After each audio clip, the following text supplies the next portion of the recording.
ಪ್ರೀತಿಯ ವಿದ್ಯಾರ್ಥಿಗಳೇ ನಮಸ್ಕಾರಗಳು. ವಿದ್ಯಾರ್ಥಿಗಳೇ, 9ನೇ ತರಗತಿಯಲ್ಲಿ ಚತುರ್ಭುಜಗಳು ಪಾಠದಲ್ಲಿ ಮಧ್ಯಬಿಂದು ಪ್ರಮೇಯ ಇದೆ. ಸೊ ಈ ಒಂದು ಪ್ರಮೇಯವನ್ನು ಕಂಪಲ್ಸರಿ ಎಕ್ಸಾಮ್ಗೆ ಕೇಳ್ತಾರೆ. ಮಧ್ಯಬಿಂದು ಪ್ರಮೇಯವನ್ನು ನಿರೂಪಿಸಿ ಮತ್ತು ಸಾಧಿಸಿ ಅಂತ ಪ್ರಶ್ನೆ ಕೇಳ್ಬೋದು. ಅಥವಾ ಒಂದು ತ್ರಿಭುಜದ ಯಾವುದೇ ಎರಡು ಬಾಹುಗಳ ಮಧ್ಯಬಿಂದುಗಳನ್ನು ಸೇರಿಸುವ ರೇಖಾಖಂಡವು ಮೂರನೇ ಬಾಹುವಿಗೆ ಸಮಾನಾಂತರವಾಗಿರುತ್ತದೆ ಎಂದು ಸಾಧಿಸಿ ಅಂತ ಕೇಳ್ಬೋದು. ಮಧ್ಯಬಿಂದು ಪ್ರಮೇಯವನ್ನು ನಿರೂಪಿಸಿ ಮತ್ತು ಸಾಧಿಸಿ ಅಂತ ಪ್ರಶ್ನೆ ಕೇಳ್ಬೋದು. ಅಥವಾ ಒಂದು ತ್ರಿಭುಜದ ಯಾವುದೇ ಎರಡು ಬಾಹುಗಳ ಮಧ್ಯಬಿಂದುಗಳನ್ನು ಸೇರಿಸುವ ರೇಖಾಖಂಡವು ಮೂರನೇ ಬಾಹುವಿಗೆ ಸಮಾನಾಂತರವಾಗಿರುತ್ತದೆ ಎಂದು ಸಾಧಿಸಿ ಅಂತ ಪ್ರಶ್ನೆ ಕೇಳ್ತಾರೆ. 4 ಮಾರ್ಕ್ಸಿಗಾದರೆ ಕೇಳ್ಬೋದು, ಇದನ್ನು 5 ಮಾರ್ಕ್ಸಿಗಾದರೆ ಕೇಳ್ಬೋದು. ಹಾಗಾದರೆ ಈ ಪ್ರಮೇಯವನ್ನು ಯಾವ ರೀತಿ ಸಾಧಿಸಬೇಕು ಅನ್ನೋದನ್ನು ನೋಡೋಣ. ಮಧ್ಯಬಿಂದು ಪ್ರಮೇಯವನ್ನು ನಿರೂಪಿಸಿ ಮತ್ತು ಸಾಧಿಸಿ ಅಂದರೆ ನಿರೂಪಣೆ ಬರೆದು ಆಮೇಲೆ ಚಿತ್ರ ಬರೆದು ಸಾಧಿಸಬೇಕು. ಹೀಗೆ ಈ ಪ್ರಶ್ನೆ ಕೇಳಿದರೆ ಒಂದು ತ್ರಿಭುಜದ ಯಾವುದೇ ಎರಡು ಬಾಹುಗಳ ಮಧ್ಯಬಿಂದು ಸೇರಿಸುವ ರೇಖಾಖಂಡವು ಮೂರನೇ ಬಾಹುವಿಗೆ ಸಮಾನಾಂತರವಾಗಿರುತ್ತದೆ ಎಂದು ಸಾಧಿಸಿ ಅಂದರೆ ಡೈರೆಕ್ಟಾಗಿ ಚಿತ್ರ ಬರೆದು ಸಾಧನೆಯನ್ನು ಬರೀಬೇಕು. ಸೊ ನಾನು ಮಧ್ಯಬಿಂದು ಪ್ರಮೇಯನ ಫಸ್ಟು ನಿರೂಪಣೆಯನ್ನು ಬರೀತಿದ್ದೀನಿ. ಸೊ ನಿರೂಪಣೆ ಏನಿದೆ ಅಂತ ನೋಡೋಣ.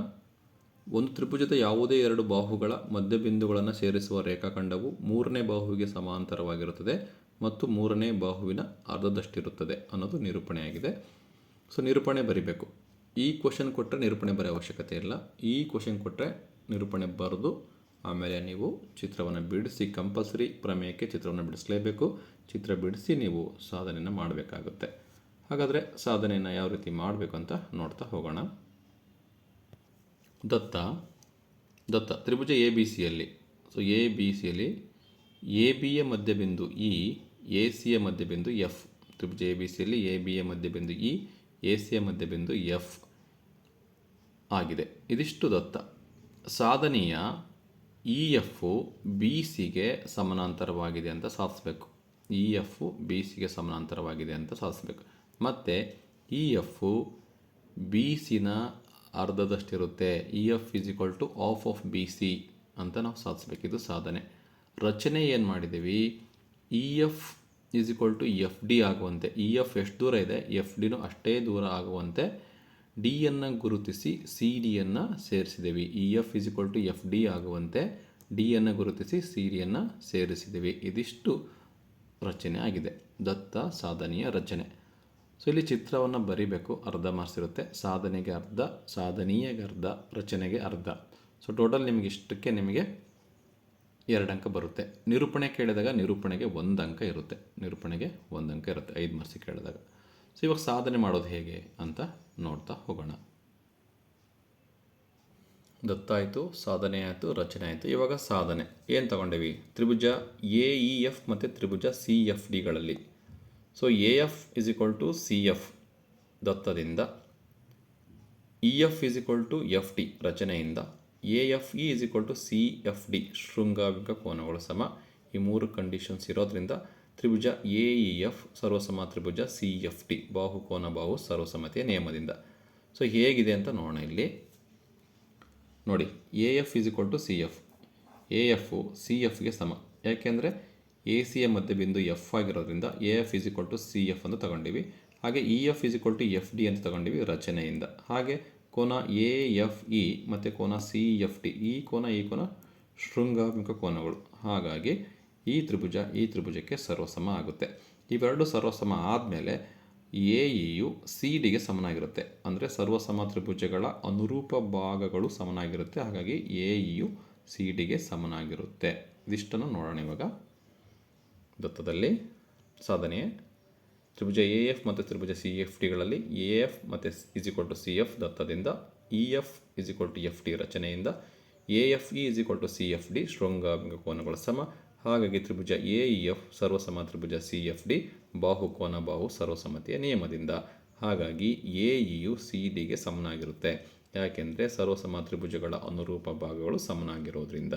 ಇದಿಷ್ಟು 1 ಸ್ಟೆಪ್ಪಲ್ಲಿ ಮುಗಿತೈತಿ. ಇವಾಗ ನೆಕ್ಸ್ಟ್ ಏನು ಕೊಟ್ಟಿದ್ದಾರೆ, A E is equal to B E ದತ್ತದಿಂದ, C D is equal to B E ಸ್ವಯಂ ಸಿದ್ಧದಿಂದ.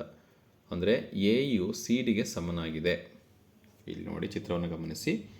So A E is equal to C D ಅಂತ ನಮಗೆ ಈ ಎರಡು ತ್ರಿಭುಜಗಳು ಸರ್ವಸಮ ಅಂದಾಗ ನಮಗೆ ಎ ಯು ಸಿ ಡಿಗೆ ಸಮ ಅಂತ ನಮಗೆ ಗೊತ್ತಾಯಿತು. ಹಾಗೆ A is equal to E B ಅಂತ ನಮಗೆ ಗೊತ್ತು. A is equal to E B ಅಂದರೆ ಯಾಕೆ, ಎ ಬಿಯ ಮಧ್ಯಬಿಂದು ಇ ಆಗಿರೋದ್ರಿಂದ A is equal to E B ಆಗುತ್ತೆ.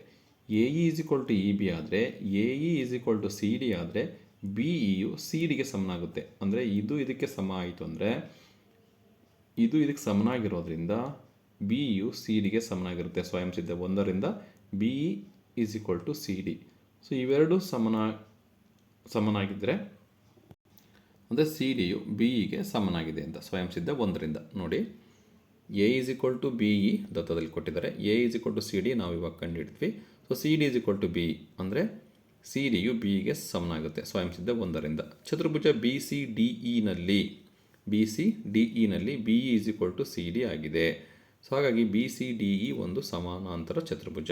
ನೋಡಿ, ಬಿ ಸಿ ಡಿ ಇನಲ್ಲಿ ಬಿ ಇಯು ಬಿ ಇ ಸಿ ಡಿಗೆ ಸಮನಾಗಿರೋದ್ರಿಂದ ಬಿ ಸಿ ಡಿ ಇ ಅನ್ನೋದು ಒಂದು ಸಮಾನಾಂತರ ಚತುರ್ಭುಜ ಆಗಿರೋದ್ರಿಂದ ಬಿ ಸಿ ಯು ಇ ಡಿಗೆ ಸಮಾನಾಂತರವಾಗಿದೆ.